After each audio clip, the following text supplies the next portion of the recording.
Sir. और या आप बात करते हैं किसी डेस्कटॉप एप्लीकेशन की, तो सब में आपने करना क्या है, उसको डिस्प्ले करवाना है, और डिस्प्ले करवाने के लिए आपके पास सिर्फ और सिर्फ HTML ही है, इसके अलावा कुछ भी नहीं है। जी सर। कोई सी भी बैकएंड लैंग्वेज हो, कोई सी भी हो, लारावेल हो, बैकएंड चेंज हो सकती है लैंग्वेज, फ्रंट एंड आपने HTML ही रखनी है, क्योंकि ब्राउजर सपोर्ट यही करता है। बात जी समझ रहे सर ना? बिल्कुल। अगर एक कंपनी, एंड्रॉयड का भी यही है सर। एंड्रॉयड, अच्छा एंड्रॉयड का भी यही है। जब ASP.NET के ऊपर अभी सबा से बता रही थी हमें, तो सबा ने ASP.NET के ऊपर HTML लिखी होगी, हाँ पूछने इसके अलावा जी कुछ जी। नहीं लिखा होगा ऐसा। सबा ऐसा ही है ना? जी सर। तो खैर सबा शायद नहीं सुन रही अभी। तो होता क्या है कि आपने कोई भी लैंग्वेज, आपने बैकएंड पे काम करना है, फ्रंट एंड आपने उस पे HTML रखना है, और CSS से आपने स्टाइलिंग करनी है, और जावास्क्रिप्ट से आपने उसको क्लाइंट साइड बनाना है। कोई भी एक्शन परफॉर्म करना है तो आप उसमें जावास्क्रिप्ट का यूज़ करेंगे। बैकएंड आप मल्टीपल जितना चाहें ऐड कर सकते हैं, कोई सी भी लैंग्वेज यूज़ कर सकते हैं बैकएंड के ऊपर। और आज से तकरीबन 4 साल या 5 साल पहले तो फ्रंट एंड वाले का काम सिर्फ और सिर्फ स्ट्रक्चर बना के देना था। अब तो फ्रंट एंड बहुत चेंज हो गई है। फ्रंट एंड ने तकरीबन 40 to 50% काम अडॉप्ट कर लिया है बैक एंड का, जब से आपकी वेब एप्लीकेशन आई हैं।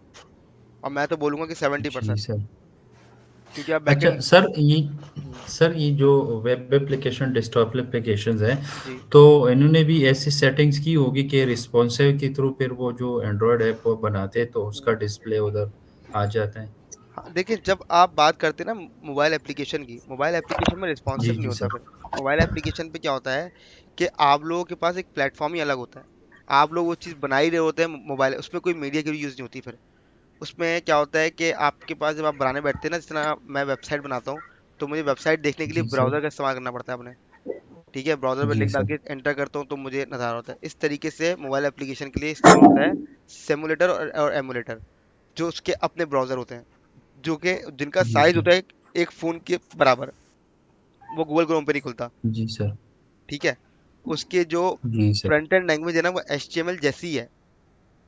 मतलब HTML नहीं है मोबाइल एप्लीकेशन के लिए, बट वो HTML जैसी है। क्यों? मोबाइल एप्लीकेशन एक अलग चीज़ से ले आती है। जितनी भी चीज़ों का ताल्लुक वेब ब्राउज़र से, आपकी वेब ब्राउज़र से है, वो सारी की सारी आप HTML में ही लिखोगे फ्रंट एंड उसकी। बात क्लियर हो रही है? अब वेब ब्राउज़र में क्या है कि मैंने बिल्कुल फ़ोन के सर। ऊपर, मैंने ब्राउज़र पे जाके लिखा दराज डॉट पी के, उसने मेरे गूगल क्रोम पे दराज डॉट पी के दिखा दी मेरे फ़ोन के ऊपर। दैट्स मीन कि उस पर HTML चल रही है ब्राउज़र के ऊपर। अब मैं खोलता हूँ अपने पास अपनी mobile application Facebook, mobile application खोल रहा हूँ, जो कि एप्लीकेशन में खुल रही है, ब्राउज़र में नहीं खुल रही। अब जब मैं एप्लीकेशन जी में सर। खोलूंगा ना उसको, तो उसके प्रोटोकॉल्स अलग होंगे। अब वो क्या होगा, अब वो HTML से कनेक्ट नहीं होगी। ठीक है, सही सर। रेंडर वैसी कर रही होगी, बट वो HTML से कनेक्ट नहीं होगी। सही सर। सही है। अच्छा हमारे पास बिल्कुल सर। यहाँ पर आप लोग ने अब जो करना है ना, इस पूरे वीक में बैठ के, सिर्फ आप लोगों ने जो इसके कंपोनेंट्स हैं और इसकी जो यूटिलिटीज़ हैं, इनको आप लोगों ने यूज़ करना है। अच्छा यहाँ पे एक लगा हुआ था कैरोसेल, कैरोसेल मैं आपको दिखा दूँ। और मुझसे सर किसी आपकी ने, स्क्रीन शेयर नहीं है। स्क्रीन शेयर नहीं है मेरी, सॉरी। सर इसके कंपोनेंट्स और यूटिलिटीज बूट स्ट्रैप के, बूटस्ट्रैप के। जी, मैं आपको दिखा देता हूँ अभी ना। ये बस कैरोसेल आ गया बूट स्ट्रैप का ना। ठीक है, ये मेरा कैरोसेल चल रहा है, जो आपने वेबसाइट्स पे देखे होंगे चलते हुए। ठीक है। सही, अब यस यस यस हाँ, यस। अब अगर मैं इसको यहाँ पे कॉपी कर लेता हूँ ना, बस जस्ट मैंने कॉपी किया कोड को, और जाके मैं अपनी HTML में इसको ऐड कर देता हूँ। ये मैं इसको हटा देता हूँ मॉडल को अब। ठीक है, और इसको जाके मैं रिफ्रेश कर लेता हूँ इस पेज पे। अच्छा जी, यहाँ पर देखें बस स्लाइड चेंज हो रही है, इमेज नहीं आ रही ना। इमेज हम यहाँ पे लगा लेते हैं अपने पास कोई अच्छी सी इमेजेस।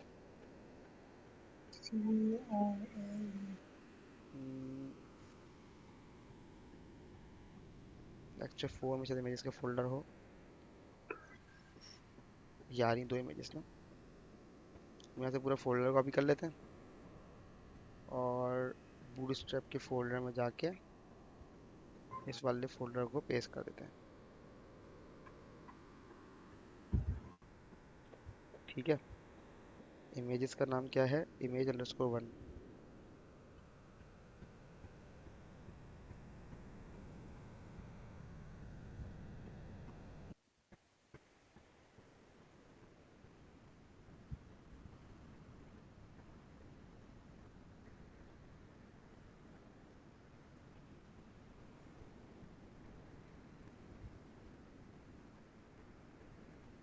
2 कर लें, इसको दोबारा 1 कर लेते हैं, इसको रिफ्रेश करते हैं अपने पास।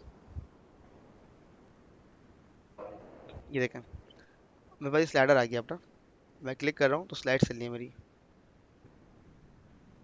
तो बेसिकली हो क्या रहा है ये कि बूट स्टेप ने एक कैरोसल बना के दिया हुआ है, आपने सिर्फ इसको यूज़ करना है। अब मेरे पास फुल स्क्रीन पे क्यों आ रहा है, क्योंकि मैं इसको फुल स्क्रीन पे यूज़ कर रहा हूँ। अगर मैं इसको यूज़ करना चाहूँ एक कंटेनर के अंदर ना, अच्छा आप लोग को एक बात बतानी थी मुझे, वो बात क्या थी कि मेरे पास एक कंटेनर है, ये बूट स्टेप की अपनी क्लास है, ये आप लोगों ने यूज़ करना है हमेशा। अगर आप इसको यूज़ नहीं करेंगे तो आपकी वेबसाइट कभी भी रिस्पॉन्सिव नहीं होगी। कंटेनर के अंदर आप लोगों ने क्या लेनी है, हमेशा रॉ लेनी है। और क्यों लेनी है मैं आपको बता भी देता हूँ अभी इसका डिफरेंस भी। मैंने यहाँ पे अपनी रॉ ले ली है, ठीक है, और यहाँ मैंने इसको दे दिया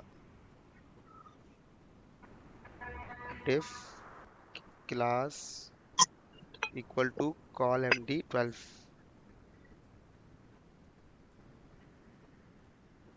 ठीक है, और इसके अंदर आगे मैं देता हूँ अपना पूरा स्लाइडर। अब मैं इसको करता हूँ जी रिफ्रेश यहाँ पे।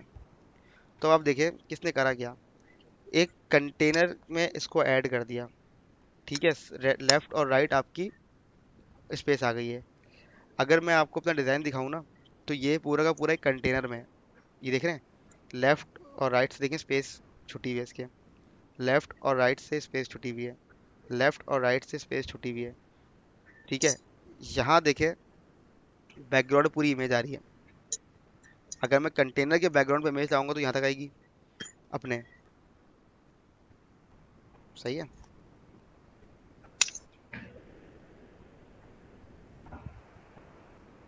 ये आ रहा है बस कंटेनर। अब ये जो कंटेनर है ना ये रिस्पॉन्सिव है। अब मैं इसको अगर अपने फ़ोन पे भी खोलूंगा ना तो ये मेरा रिस्पॉन्सिव ही रहेगा। अगर मैं कंटेनर नहीं लगाऊंगा ना तो क्या होगा, मेरा डिफ का जो रिस्पॉन्सिव वो ख़राब हो जाएगा। तो आपने कंटेनर के अंदर ही सारा काम करना है। अगर आप चाहते हैं कि फुल विड्थ पे दिखे ये, तो तब भी आपने कंटेनर लगाना है, और उस कंटेनर का नाम होगा कंटेनर डैश फ्लूट, जो कि क्या करेगा आपको फुल विड्थ दे देगा, ठीक है। तो ये दो चीज़ें ध्यान में रखिएगा, कंटेनर और कंटेनर फ्लूट। जब भी आप कोई सेक्शन बनाएंगे उसके अंदर आप पहले कंटेनर लेंगे, उसके अंदर फिर आप रॉ लेंगे। कंटेनर एक ही होगा, रॉ मल्टीपल हो सकती हैं। कंटेनर एक ही होगा, रॉ मल्टीपल हो सकती हैं। बात क्लियर हो रही है। Yes sir. जी सर। तो इस तरह आपने यूज़ करना है, स्लाइडर यूज़ करना है आपने इमेजेस लगाकर। स्लाइडर पे चाहे तो आप कोई कंटेंट लिख सकते हैं, मैं यहाँ पे कोई कंटेंट देके यहाँ पर मैं कोई कंटेंट लिख सकता हूँ अपना, उसको एब्सोल्यूट करके किसी भी एक स्लाइड के ऊपर लाके बढ़ा सकता हूँ ताकि अच्छा लगे या इस तरीके से दिखे, ठीक है। और आपने क्या करना है इसके अंदर, बूटस्ट्रैप 4 जो आपके पास चल रही है, कैरोसेल के बाद ये देखें ये डॉट वाले कैरोसेल भी आ रहा है, नीचे पेजिनेशंस आ रही हैं इसमें, ये कंटेंट वाला भी आ गया आपके पास। तो ये सब चीज़ें जो ना अब आपने इस पे खुद एक्सप्लोर करनी है, ठीक है। सर ये तो एज पर रिक्वायरमेंट फिर आप सर्च करते हैं कि आपको क्या चाहिए हाँ और उसकी क्या अवेलेबिलिटी है और किस तरह से ऐसा सेट ही है, बैठेगा। ऐसा ही है। ये फॉर्म्स आपके पास, सारे फॉर्म्स जो है आपके पास स्टाइलिंग के साथ यहाँ रखे हुए हैं, सारी फील्ड्स हैं। अगर आपने इस तरह का फॉर्म बनाना है तो आपने जस्ट कॉपी पेस्ट करना है यहाँ से उठाकर, आपके पास स्ट्रक्चर पूरा बना हुआ होगा। सर एक क्वेश्चन है। जी। सर जब हम फॉर एग्जांपल कोई वेबसाइट या कोई क्लाइंट हमें कहता है कि ये रिक्वायरमेंट है, तो हम उसके रिक्वायरमेंट स्टडी करते हैं। हम्म, फिर उसके लिए फॉर एग्जांपल अगर वो वेबसाइट बना रहे हैं हमसे, तो हम जो नियरेस्ट उसके रिक्वायरमेंट मैचिंग थीम हम सेलेक्ट करके उसको अपने साथ उसको फिर एडिट करते हैं।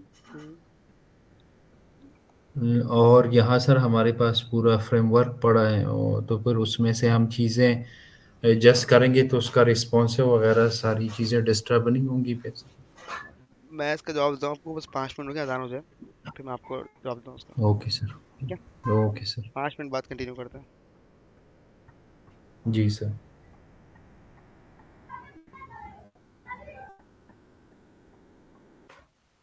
इस वाले पेज को देख लेते हैं। अब क्लाइंट की रिक्वायरमेंट है कि सिर्फ और सिर्फ यही चीज़ चाहिए उसको, बट उसको यहाँ पे चाहिए स्लाइडर इस बैनर की जगह, वो चाहते हैं यहाँ पे 3 स्लाइड चलाएं। जी सर। तो आप करेंगे क्या जी कि सर। आपके पास इसकी पूरी स्टाइलिंग हुई हुई है आपकी थीम के अंदर। आपने करना क्या है कि आपने कोई भी एक स्लाइडर लगाना है और उस स्लाइडर के अंदर उठा के पूरी वाली HTML इंक्लूड कर देनी है ताकि वो स्लाइड में कन्वर्ट हो जाए। ठीक है, अब उसको खाली टेक्स्ट चेंज करवाना है, जी सर। टेक्स्ट का कलर चेंज करना है। तो आपने कलर चेंज करने के लिए अपनी एडिशनल क्लास लगानी है और अपनी स्टाइल के अंदर काम करना है। आपने एग्जिस्टेंस कोड की या CSS की जो फाइल है उसको नहीं छेड़ना। जो भी काम करना है वो आपने अपनी स्टाइलिंग के अंदर करना है, ताकि अगर उसने अपनी क्लासेस के ऊपर कुछ रिस्पॉन्सिव की मीडिया क्यूरीज लिखी हुई हैं, वो डिस्टर्ब ना हो। जी सर। ठीक है, अब कलर चेंज ठीक है करना सर। है। कलर चेंज करने के लिए क्या है, इसको ओवरऑल पूरी वेबसाइट पे कलर चेंज करना है। तो आप उसकी फाइल में प्राइमरी कलर आप चेंज कर सकते हैं, क्योंकि आपको उस कलर की ज़रूरत नहीं है। तो ये काम तो आप कर सकते हैं, ठीक है ना, जो कॉस्मेटिक काम है। लेकिन कोई ऐसा काम जिसके ऊपर पूरा स्ट्रक्चर बना हुआ है, आप उसको नहीं छेड़ेंगे उसके अंदर। ठीक है, और ठीक है सर। अभी बेसिकली अब आपके पास बूटस्ट्रैप भी आप लोगों ने देख लिया है, आपने HTML और CSS पढ़ ली है। अब आपके पास क्या होगा कि मैं आपको डेली जो है ना, एक कोई ना कोई असाइनमेंट होगा जो मैं ग्रुप पे पोस्ट करूंगा। लेट्स सपोज मैं कभी आपको दूंगा एक साइन अप का फॉर्म बनाने के लिए, तो आपने फॉर्म बनाना पड़ेगा, जी जिस सर। तरह का स्टाइल हुआ है आपने वैसे स्टाइल करना होगा। मैं आपको लॉगिन का पेज दूंगा, आपने लॉगिन के पेज को रेप्लिकेट करना होगा पूरा का पूरा अपने स्ट्रक्चर के अंदर। मैं आपको जस्ट एक इमेज दूंगा, आपने उसको अपनी HTML में कन्वर्ट करना होगा, ताकि हमें पता चले कि हमने जितनी चीज़ें पढ़ी हैं उनको हम सही तरह से यूज़ कर रहे हैं या नहीं कर रहे हैं। ठीक है, जी और सर। उसका जो भी रिस्पॉन्स ठीक है होगा सर। वो सारा का सारा आप लोग ग्रुप पे ही दे दोगे कि मैंने ये काम कर लिया है, मैं यहाँ पे स्टक हूँ, मुझे इसका काइंडली बताएं। तो मैं आपको वहाँ पे जवाब दूंगा। मैं नहीं दूंगा तो बाकी स्टूडेंट्स है वो जवाब देंगे। अगर वो जवाब नहीं देते तो फिर मैं आपको पर्सनली जवाब दूंगा, हमारे ग्रुप पे भी जवाब दूंगा, ताकि सब लोग उस चीज़ को देख लें। हम लोगों ने बैकग्राउंड इमेज की प्रॉपर्टी पढ़ी थी। मैं किसी भी सेक्शन के ऊपर बैकग्राउंड इमेज लगा सकता हूँ, जिस तरह यहाँ पे बैकग्राउंड इमेज लगी हुई है पूरी एक नहीं है, तो ये बैकग्राउंड इमेज पे लगा सकता हूँ। मैं हाइट दे सकता हूँ सेक्शन को। ठीक है, मेन चीज़ जो आप लोगों ने कवर करनी है इसके अंदर ना अपनी HTML में, वो आपका स्ट्रक्चर है। मैं आपको बार बार स्ट्रक्चर पे सिर्फ इसलिए जोर देता हूँ कि आप लोग अगर स्ट्रक्चर अच्छा होगा ना, तो आप लोग स्टाइलिंग अच्छी कर सकते हैं उसके ऊपर। अगर आपका स्ट्रक्चर ही सही नहीं बना हुआ, सारा स्ट्रक्चर आपका पोजीशंस पे बना हुआ है, पोजीशन एब्सोल्यूट के ऊपर सारा स्ट्रक्चर अगर आपका बना हुआ है, तो आपका स्ट्रक्चर कभी भी रिस्पॉन्सिव नहीं होगा। उसको रिस्पॉन्सिव करने के लिए आपको ला तादाद मीडिया क्यूरीज लिखनी पड़ेंगी। और जब हम बूटस्ट्रैप यूज़ कर रहे होते हैं ना, तो हमें उसके लिए मीडिया क्यूरीज की ज़रूरत नहीं पड़ती। वो इट्स सेल्फ रिस्पॉन्सिव हुआ हुआ था पूरा स्ट्रक्चर उसका। ठीक है, ठीक है सर। बात ले रहे हैं यहाँ तक। अच्छा, एक सवाल था आईडी और क्लास का ना। आईडी और क्लास का जो डिफरेंस है वो आज आप लोगों के सामने कुछ इस तरह से आएगा कि आप ये देखें, मैंने यहाँ पर एक कोड कॉपी किया अपना। ठीक है, और इस कोड को कॉपी करने के बाद मैंने इसी सेक्शन के अंदर डिफ के अंदर जाकर एक डिफ ली class is equals to raw container के अंदर ही ले रहा हूँ। ठीक है, मैं और यहाँ जाकर मैंने एक कॉलम लिया अपना, class equal to call MD12, जो क्या करेगा 100% विड्थ ले लेगा। और यहाँ जाके उसको मैंने पेस्ट कर दिया। अब मैं यहाँ पे इसको रिफ्रेश करता हूँ अपने पास, तो आप ये देखें मेरे पास ये कोलैप्स आ गया ना।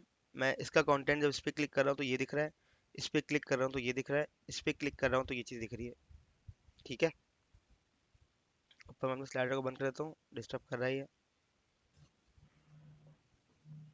हाँ, स्लाइडर कहाँ से शुरू हो रहा है, यहाँ से। सर ये रिकॉर्डिंग के उसको भी ज़रा मिनिमाइज कर दें सर। श्योर।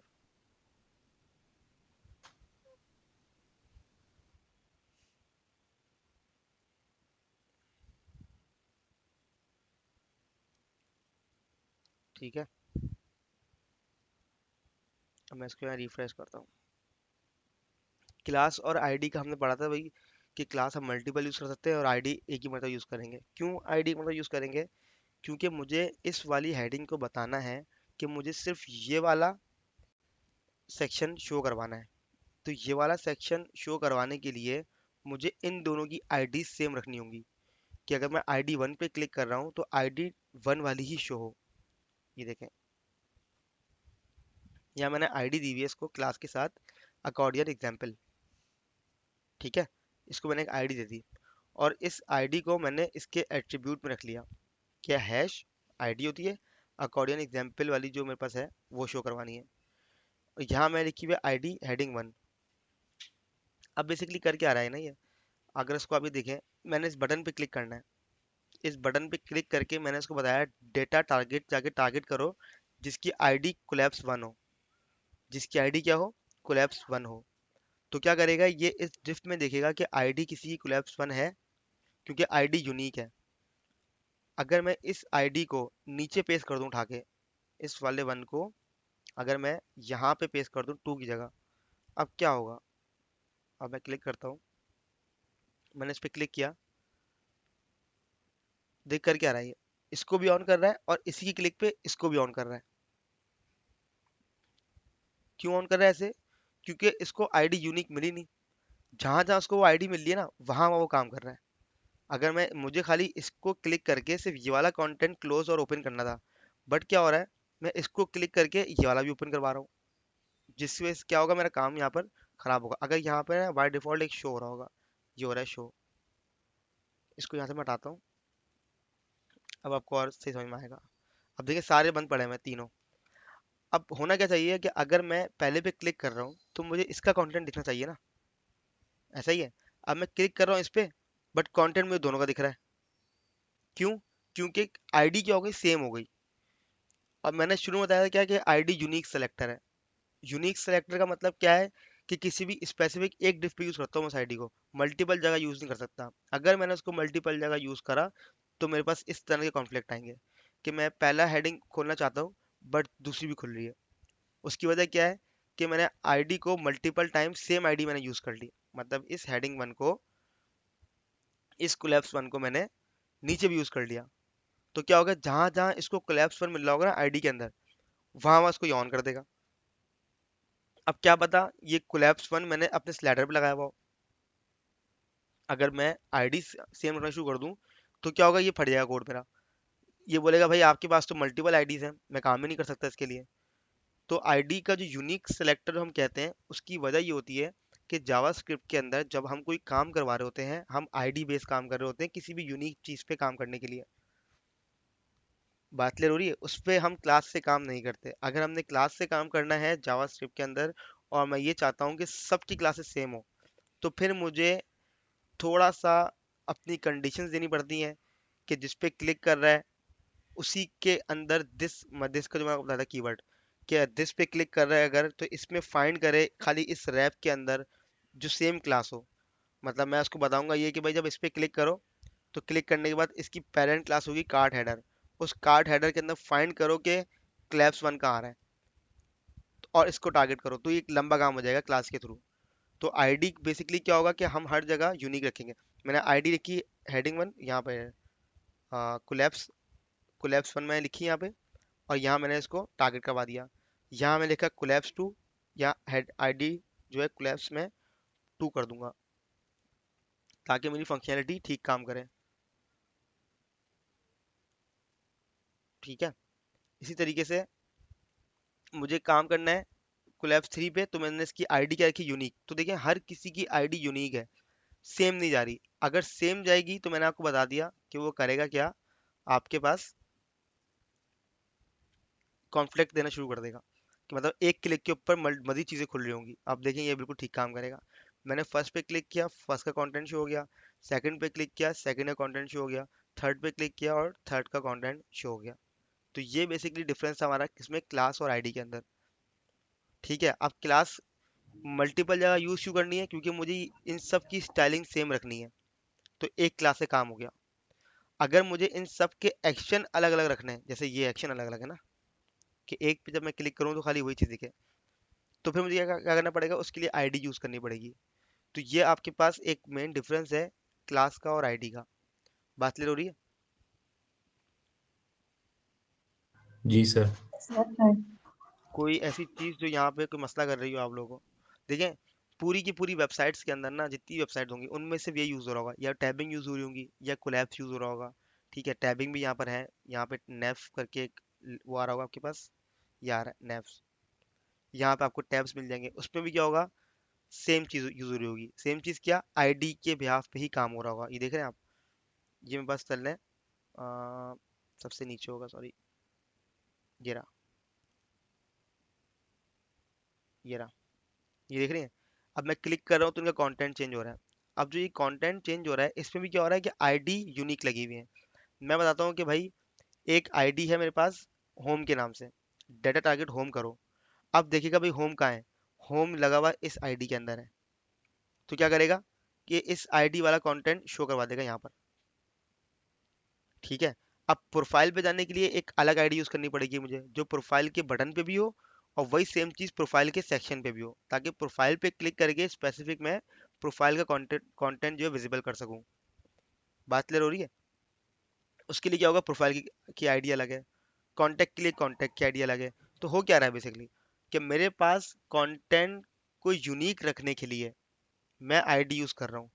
अच्छा, यहाँ देखें इन सबकी क्लास सेम है, टैब डैश पेन और स्पेस फैट, यहाँ पे फेड लिखा हुआ है, यहाँ फेड लिखा हुआ है। ये क्यों लिखा हुआ है जी? क्योंकि इनकी स्टाइलिंग सेम है। स्टाइलिंग क्या सेम है कि जब मैं क्लिक करूँ तो इस पे इस तरीके से मेरे पास बॉर्डर बना हुआ आ जाए और कंटेंट ऐसे विजिबल हो। जब इस पे क्लिक करूँ तो इस पे बॉर्डर बना हुआ आ जाए। अभी क्या है, ये चीज़ सेम है, तीनों चीज़ों के अंदर सिमिलर क्या है, स्टाइलिंग है। तो स्टाइलिंग के लिए मैंने क्या करा, अपनी क्लास सेम रखी। बट क्योंकि कंटेंट मेरे पास डिफरेंस होगा, यूनिक होगा, तो उसके लिए मैं क्या करूंगा, अपने इसके अंदर एक और एट्रीब्यूट पास करूंगा आईडी का, कि आईडी के बिहाफ पे कंटेंट चेंज सर करवाओ। जी। सर ये जो होम वाला है इसमें शो एक्टिव आ रहा है हाँ, कि ये ये क्यों आ रहा है, इसको हम कॉपी कर लेते हैं और अपने पास चेक कर लेते हैं। ठीक है, कॉलम 12 सही डिफ में खड़े में, टैब्स मैंने लिखा है यहाँ पर, और यहाँ जाके मैंने टैब्स की एचटीएमएल पेस्ट कर दी, और यहाँ जाके मैं इसको रिफ्रेश कर लेता हूँ, और यहाँ पे हम कुछ दे देते हैं कंटेंट डॉट डॉट की जगह।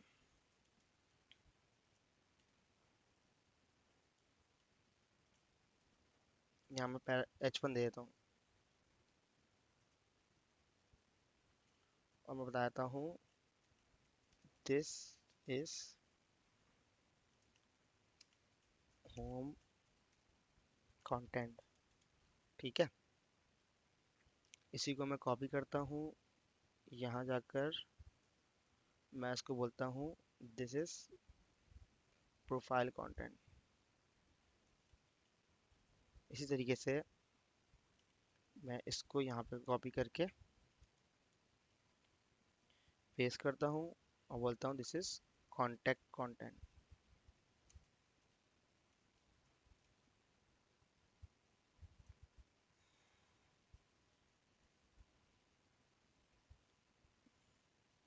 ठीक है, अब ये बस आ गया। अच्छा, अब आप ये बोल रहे हैं कि ये बार यहाँ पे एक्टिव लगा हुआ है ना, ये एक्टिव क्यों लगा हुआ है? ये देखें दोनों जगह एक्टिव लगा हुआ है। एक एक्टिव लगा हुआ है इस बटन के लिए, ताकि बटन इस तरह से एक्टिव हुआ हुआ हो। ठीक है, दूसरा जी सर। मेरे पास लगा हुआ है क्या है, कि शो और एक्टिव की दो क्लास लगी हुई हैं, जो कि इन दोनों में ही लगी हुई। क्या होगा अगर मैं इन दोनों को यहाँ से हटा दूंगा तो? अभी देखें मैं जब रिफ्रेश किया तो फर्स्ट टैब एक्टिव था, अब मैं इसको रिफ्रेश करूंगा तो फर्स्ट टैब एक्टिव नहीं होगा। ये क्या है कि मैंने बाय डिफॉल्ट यूजर को दिखाना है कि मेरा फर्स्ट टैब एक्टिव हुआ हुआ है। इसी तरीके से मैं यहाँ से अगर एक्टिव ही क्लास हटा दूँ, तो ये देख रहे हैं आप, ये बॉर्डर बना हुआ ऊपर, स्टाइल हुआ हुआ है, ये बॉर्डर दिख रहा है आप लोगों को? मैं एक काम करता हूँ, इसको और स्पेसिफाई कर देता हूँ। ये देखें, अब ये होवर करने के ऊपर क्या हो रहा है, इसके बॉर्डर बने हुए आ रहे हैं। या मैं एक और काम कर दूं कि इस एक्टिव को ना मैंने करना क्या है, एक स्टाइलिंग कर देते हैं। बटन के अंदर एक एक्टिव क्लास है, बटन डॉट एक्टिव, इसका बैकग्राउंड कलर हम करते हैं रेड। ठीक है,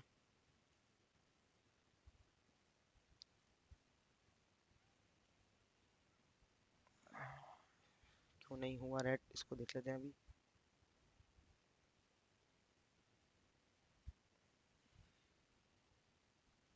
इम्पोर्टेंट देना पड़ेगा। अच्छा, मैंने आपसे कहा था इम्पोर्ट, देख रहे हैं मैंने बटन रेड किया ना, कलर इसका बैकग्राउंड, इसने इसको नहीं माना। क्यों नहीं माना? क्योंकि इसके पास जो ऑलरेडी कलर हुआ हुआ था ना, इसने इसको उठाया जाकर, नेफ dot S C S S को। क्यों उठाया? क्योंकि वहां पर इसने सेलेक्टर बहुत मजबूत बनाया हुआ था। ये चीज़ बहुत डिपेंड करती है। एक चीज़ ये होती है कि मैं डायरेक्ट क्लास को ऐड करवा दूं, एक चीज़ ये होती है कि मैं उसके पेरेंट्स से टारगेट करके उसको वो करूं, अपना उसी क्लास को टारगेट करूं।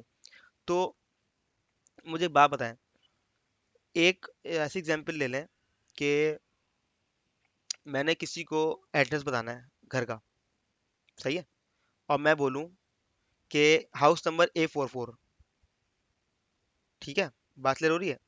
House number A G four sir. Four ये एड्रेस है। तो कुछ समझ में आया आपको कि एड्रेस क्या है ये? भाई हाउस नंबर ए नहीं फोर सर। फोर है तो आप कुछ तो बताएं। मैं बोलता हूँ जी, कराची शहर है, सही है, नॉर्थ नाजाबाद है, सही है, और नॉर्थ नाजाबाद के अंदर स्ट्रीट नंबर 4 में हाउस नंबर A44। अब बात क्लियर हो गई।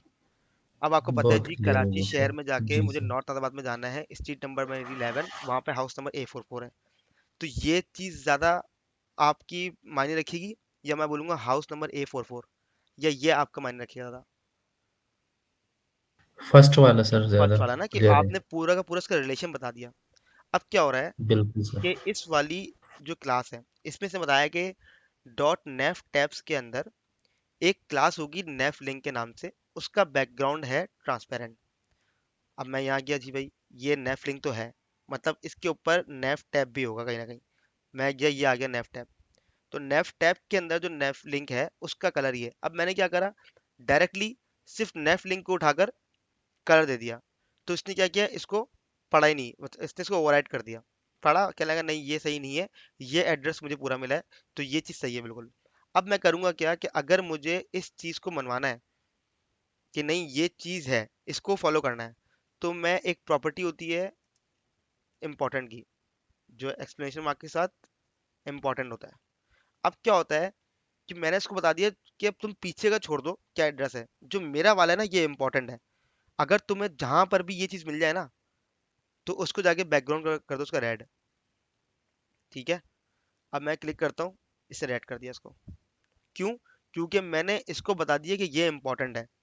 छोड़ दो कि इसके पीछे तुम्हें क्या मिल रहा हो, तुम्हें अगर ये दो चीजें सेम मिल रही हो ना, जिसमें बटन में एक्टिव लगा हुआ हो और वो इंपॉर्टेंट है, तो दैट्स मीन कि तुमने इसको यहाँ पे क्या करना है, रीड करना है।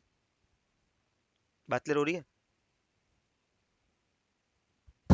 बिल्कुल सर। अब क्या हो रहा है कि आप लोगों ने जो पहली चीज देखी थी ना, वो ये थी कि इसके अंदर ऑलरेडी एक वो लगा हुआ था एक्टिव, जो हमने बाय डिफॉल्ट एक्टिव किया हुआ था। अब मैं रिफ्रेश करूंगा तो ये बाय डिफॉल्ट एक्टिव हुआ होगा, ये बाय डिफॉल्ट एक्टिव हुआ होगा कि यूजर आए और पहला टैब पढ़ ले, ठीक है। अच्छा, अब इसी के नीचे भी एक्टिव लगा हुआ था, उस सेक्शन के ऊपर भी, कि वो भी डिस्प्ले करवाना था ना। तो हमने क्या करा जी, यहाँ पर जी जाके सर, हमने, समझ गया। हाँ हमने यहाँ लिखा था जी शो, अब क्लियर है सर। हाँ, और यहाँ लिखा था हमने एक्टिव। मैं इसको रिफ्रेश करूंगा तो क्या होगा, मेरे पास फर्स्ट जो है वो हाईलाइट हुआ हुआ है टैब, उसका कंटेंट भी हाईलाइट हुआ है। अब जैसे ही मैं इस पर क्लिक करूंगा, दैट्स मीन मेरी जावास्क्रिप्ट काम करेगी या मेरी jQuery काम करेगी, जो कि बिहेवियर चेंज करेगी क्लाइंट साइड के ऊपर। मैंने क्लिक करा, इसने इसको एक्टिव पे क्लास यहाँ से रिमूव करी, यहाँ पे उठा के लगा दी, और ये वाला टैब इसने डिस्प्ले ब्लॉक कर दिया, और पहला वाला टैब इसने डिस्प्ले नन कर दिया। काम आपका वही चल रहा है, सीएसएस वाला ही, डिस्प्ले नन डिस्प्ले ब्लॉक, ठीक है। सिर्फ क्या हो रहा है, शिफ्टिंग हो रही है, ठीक है। शिफ्टिंग कैसे हो रही है, क्लिक के ऊपर हो रही है। क्लिक के ऊपर क्या चल रहा है, जावास्क्रिप्ट चल रही है। मैं कॉन्टैक्ट में गया, कॉन्टैक्ट एक्टिव हो गया, दिस इज कॉन्टैक्ट कंटेंट। बात क्लियर हो रही है? जी सर। तो आपने कोलैप्स भी देखा, इसमें आईडी का रोल देख लिया आपने, आपने टैब्स देखा, आपने इसमें आईडी का रोल देख लिया, ठीक है। इसी तरीके से आपके पास यहाँ पर एक होता है मॉडल, ये आप लोगों ने बहुत देखा होगा। जब भी आप लोग किसी चीज़ को बंद करते हैं अपने पास, या किसी टैब को बंद कर रहे होते हैं किसी वेबसाइट के ऊपर, तो वो आपसे इस तरह का एक मैसेज ला के देता है, are you sure want to close this. इस तरीके से होता है, इस तरीके की विंडो आती है आपके पास, जिसको हम बोलते हैं मॉडल, या लोग मॉडल ही बोलते हैं, मॉडल ही बोलते हैं। तो ये बेसिकली वो टैब होता है जो आपसे कंफर्मेशन लेता है कि वाकई आप चाह रहे हैं इसको क्लोज करना, हम बोलते हैं यस। या आप सेव करना चाह रहे हैं, यस सेव करना चाह रहे हैं, हम क्लिक कर देते हैं। क्लोज करना चाह रहे हैं, हम क्लोज करके क्लोज कर देते हैं। ये बेसिकली होता है कि हमारे पास क्या मॉडल होता है, इसमें भी आईडी बेस्ड काम होता है। क्यों? क्योंकि एक पेज पे एक से ज्यादा मेरे पास मॉडल हो सकते हैं। तो क्या होगा, उसके लिए मुझे आईडी यूनिक रखनी पड़ेगी हर मॉडल की। कि अगर मैं इस बटन पे क्लिक कर रहा हूँ, मैंने बता दिया इस बटन पे आईडी है एग्जाम्पल मॉडल की, डेटा टारगेट मैं बोलता हूँ एग्जाम्पल मॉडल है। और जाके देखो जहां तुम्हें ये हैश मिल जाए, हैश मीन आईडी, जिस जगह तुम्हें ये आईडी मिल जाए, आईडी एग्जाम्पल मॉडल, उस पर जाके जो भी काम है वो कर दो। इसको यहाँ मिल जाएगी जी आईडी एग्जाम्पल मॉडल, इसको यहाँ मिल जाएगी ये। तो क्या करेगा, ये वाले वाली डिफ को ओपन कर देगा। बाय डिफॉल्ट ये डिफ क्या होगी, यहाँ पे डिस्प्ले नन है। जैसे ही क्लिक करूंगा, डिस्प्ले ब्लॉक, क्योंकि इसने इसके थ्रू बता दिया, इसने जावास्क्रिप्ट को बोला था कि जब बंदा इस पे क्लिक करे ना, तो इसको वाली आईडी को जाके डिस्प्ले ब्लॉक कर दो। तो ये पूरा एक मैकेनिज्म चल रहा होता है आईडी बेसिस के ऊपर। तो जितना भी ज़्यादा जितनी भी फंक्शनैलिटीज वाले जावास्क्रिप्ट पे काम हो रहे होते हैं ना, खास वाले बूटस्ट्रैप के अंदर, वो सारे के सारे आईडी बेस्ड चल रहे होते हैं।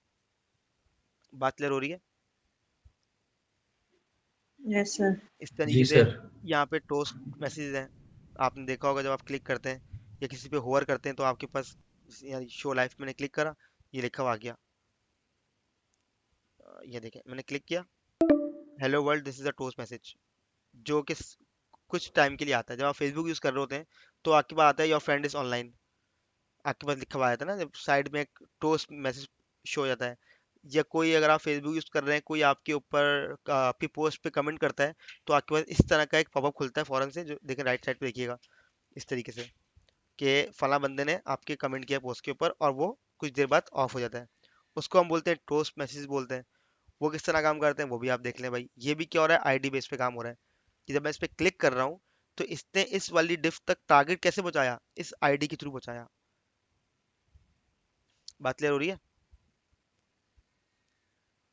सर जी ये सर। सारा काम तो बाद का है ना, जब हम जेक्यूरी या जावास्क्रिप्ट बिल्कुल। पढ़ेंगे अब अभी। अभी स्ट्रक्चर में रहते हुए ये चीजें बताने का मकसद ये है कि इस चीज की क्लैरिटी हो कि ये सारा काम भी HTML और CSS से ही बन रहा है, स्ट्रक्चर आपका वही बन रहा है। सिर्फ और सिर्फ क्या हो रहा है, वो डायनेमिक हो रहा है। और डायनेमिक, फंक्शनैलिटी। हाँ वो डायनेमिक हो रहा है क्लाइंट साइड के ऊपर जावास्क्रिप्ट के थ्रू। तो जब आपको ये चीजें समझ में आ जाएंगी ना, तो आपका इंटरेस्ट खुद डेवलप होगा कि यार ये क्लिक करने पे कैसे आ रहा है ये। जब आपका इंटरेस्ट यहाँ तक पहुंचेगा ना, फिर आपको जेक्यूरी समझ में आनी शुरू होगी।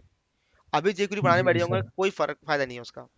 ये जब होगा जब आप इसकी एक HTML करके रख लोगे अपने पास, कि सर मैंने HTML करके रख ली है, अब मुझे इसको फंक्शनल करना है, बताएं कैसे होगा। फिर मैं बताऊंगा आपने क्या करना है, 2 लाइन की जेक्यूरी लिखनी है, 4 लाइन की लिखनी है, ये फंक्शनल हो जाएगा। ऐसा ही है ना, मैंने अभी आप लोगों को क्या करा था कि ऑफ कैनवस की पूरी HTML लिख के दिखाई थी। अब क्या होगा, किसी एक स्टूडेंट आ गया, सर मैंने पूरा ये बना के रख ली डोर अपने पास ना, अब मुझे इसको फंक्शनल करना है। तो वो चीज़ टाइम टू टाइम फिर आप लोग चीज़ें समझते रहेंगे। बात क्लियर हो रही है? Yes sir. तो अभी सिर्फ आप लोगों ने इस वीक में प्रैक्टिस करनी है। बूटस्ट्रैप से आपने सारे इसके कंपोनेंट देखने हैं, किस तरह से काम कर रहे हैं, और एक एक कंपोनेंट को पढ़ना है जाके। ये पेजिनेशन है, पेजिनेशन क्या चीज़ होती है। जब भी आप कोई कंपोनेंट खोलेंगे ना, तो आप लोगों को देख के समझ में आ जाएगा, अच्छा ये चीज़ तो हमने देखी है कि दराज डॉट पी के में जब प्रोडक्ट की लिस्टिंग होती है, वहाँ पे इस तरीके से नंबरिंग दी होती है पेजेस की, कि नंबर 2 पेज पे ये कंटेंट है, नंबर 3 पे ये है, 4 पे ये है। वो बेसिकली पेजिनेशन कहलाती है। डेवलपर बनने के लिए पहले आपको ये चीज़ पता होनी चाहिए कि आप लोग जो चीज़ यूज़ कर रहे हैं उनका नाम है क्या। मैं अगर पेजिनेशन बोलूँ, अच्छा आप बोले, अच्छा सर पेजिनेशन की बात ये कर रहे हैं, मैं टैबिंग की बात करूँ, अच्छा सर टैब की बात ये हो रही है। तो आप लोगों का जो फोकस होना चाहिए, फिर वो डेवलपमेंट वाला ही होना चाहिए। एज अ डेवलपर आप हर चीज़ सोचेंगे उसके अंदर। बात क्लियर हो रही है? सर एक अगर जब हम वेबसाइट बनाना स्टार्ट करते हैं, लेट्स सपोज मैंने उसका पेज पे अपने पूरी वो डिजाइनिंग कर ली कि हम्म, भाई मुझे यहाँ पे ये चीज चाहिए, यहाँ हम्म, पे ये चीज चाहिए, यहाँ पे हम्म, उस हिसाब से मैंने इसकी स्ट्रक्चरिंग स्टार्ट कर ली, सेक्शन ले लिया, सेक्शन के अंदर डिव्स में जो भी इमेजेस आ रही हैं मैंने इमेजेस अपलोड डाल दी, हम्म, और वो मतलब पूरा पेज स्ट्रक्चर कर लिया विदाउट एनी सीएसएस जो हमने ठीक है, स्टार्ट में किया। ठीक है। उसके बाद हम उसमें जो स्टाइलिंग ऐड करेंगे, तो अब बूटस्ट्रैप पढ़ने के बाद हम उसमें बूटस्ट्रैप ऐड करेंगे या देख अपनी स्टाइल शीट बना के उसको पहले चेंजेस करेंगे, देखें, क्योंकि मैं आपकी बात समझ गया। आपने जब बूटस्ट्रैप यूज़ कर रही है ना, तो बूटस्ट्रैप यूज़ कर स्ट्रक्चरिंग के लिए आप बूटस्ट्रैप पूरा यूज़ करेंगी। स्ट्रक्चरिंग के लिए आप पूरा बूटस्ट्रैप यूज करेंगे। अगर आपके पास आ, आपकी डिजाइन के अंदर इस तरह का मेन्यू है जिसमें आ रहा है क्या, ड्रॉप डाउन, तो आप ड्रॉप डाउन लगा देंगी, हम्म, लेकिन इसकी सही। स्टाइलिंग कलर वगैरह सब बाद में चेंज करेंगे। ये जो चीजें हाथ के हाथ होने वाली है ना, जिस तरह टैब आ गए, अब आपने हम्म, टैब लगा दिए, अब आपको पता है टैब थे तो ऐसे ही, मतलब फंक्शनैलिटी यही थी, बट स्टाइलिंग क्या थी, ये हम्म, तीनों चीजें सेंटर में थी और ये राउंडेड थे, और नीचे वाला जो कंटेंट है उसमें बॉक्स शेडो आ रहा था, और वाइट कलर उसका बैकग्राउंड कलर ये था। तो मतलब ये आपने अपना स्ट्रक्चर करते हुए अगर एग्जैक्टली नेविगेशन बार मुझे लगाना है तो मैं उसको बिल्कुल बूटस्ट्रैप के बिल्कुल थ्रू बिल्कुल बिल्कुल डायरेक्ट उसी तरह से वो रॉ आप कॉलम में करेंगी, करके बिल्कुल लगाऊंगा। बिल्कुल आप वो सारा काम सही। स्ट्रक्चर के अंदर ही करेंगी। स्टाइलिंग का मकसद क्या है कि अगर मुझे, मैंने पूरा स्ट्रक्चर रेडी कर दिया और सारा क्लाइंट साइड पे डायनामिक भी ऐसे हुआ हुआ है, अब मुझे इसकी स्टाइलिंग सही करनी है, वो काम बात के हैं। पहले मेन फोकस क्या होगा कि आपने पूरा का पूरा अपने पेज का लेआउट बना देना है।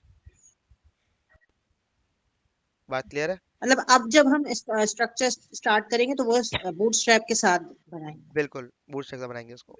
सही। सही। ठीक सही। है, यहाँ तक किसी को कोई सही। क्वेश्चन है? कोई ऐसी चीज जो समझ में नहीं सर आई हो कुछ? क्वेश्चन आएंगे जब करना शुरू करेंगे तब। बिल्कुल, करना शुरू करेंगे तो क्वेश्चन आएंगे। और आप लोगों ने जितना भी आपके चीजें हैं ना, वो आपको सब यहाँ मिल जाएंगी। ड्रॉप डाउन हो गया, टैब्स हो गया, अकॉर्डियन हो गया, कैरोसेल्स हो गया, फॉर्म्स हो गया, सब आपको बूटस्ट्रैप पे मिलेगा। लेकिन सिर्फ कॉपी पेस्ट नहीं करना, समझ के करना है।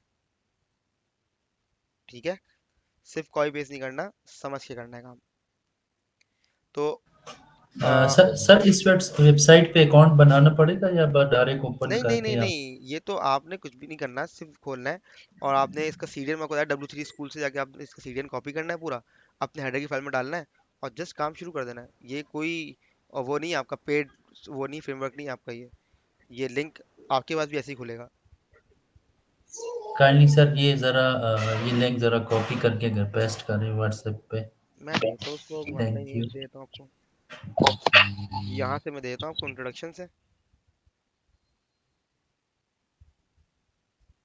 ठीक है, ये मैंने बूटस्ट्रैप का लिंक दे दिया आपको, ये आप देख लीजिएगा। और कोई किसी का सवाल है अब तक?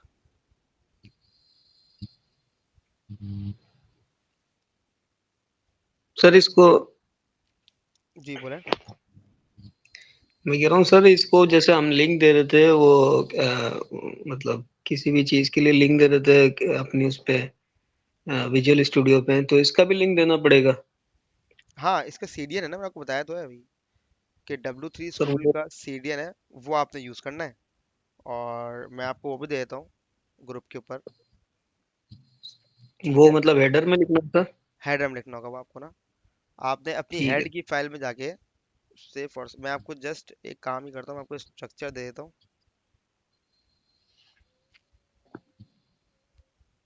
ये 4 लिंक है बूटस्ट्रैप को लगाने के लिए। ये आपको अपनी हेडर की फाइल में रखने हैं। ठीक है, स्क्रीन आपका सर शेयर नहीं है। मैंने व्हाट्सएप पे शेयर किया आपको, नहीं है? अपने व्हाट्सएप देखिएगा तो आपको ओके मिल सर। जाएंगे। तो ये आप लोगों को 4 लिंक दिए मैंने आपको, ये जाके अपने हेड के अंदर रख लीजिएगा, आपकी बूटस्ट्रैप कनेक्ट हो जाएगी। ठीक है। सर अभी तक सिर्फ सुना ही सुना है, ग्रुप में सवाल करेंगे सर आपसे। अरे सर करें, सर कोई इशू नहीं एक है। Last question. हम्म। सर ये तो हम बूटस्ट्रैप के लिंक ऐड कर दिए तो वो वाली स्टाइलिंग ऐड हो जाएगी। हम्म। अगर हम अपनी कस्टमाइज भी स्टाइल शीट ऐड करते हैं तो वो हम इस लिंक के ऊपर करेंगे तो या नीचे करेंगे? ओवरराइट तो उसी सूरत में होगी जब सबसे नीचे वाले लिंक में होगी। Exactly exactly। सबसे नीचे वाली होगी। अच्छा, इसके अंदर सबसे ना, नीचे वाले में हम। बिल्कुल इसके अंदर ना एक स्टाइल का लिंक है और 3 स्क्रिप्ट के लिंक है। मैं दोबारा स्क्रीन शेयर कर लेता हूँ अपनी, आप ये देखें कि यहाँ मेरे पास स्क्रीन शेयर हो रही है मेरी। Yes sir.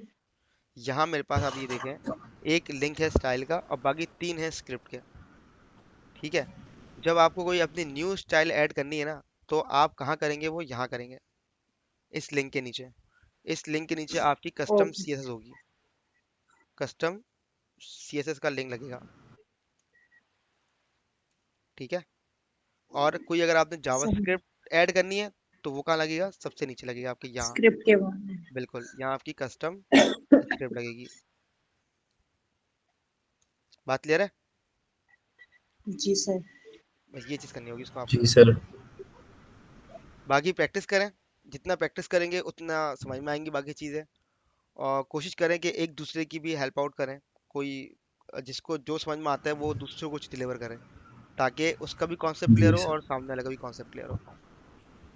ठीक है।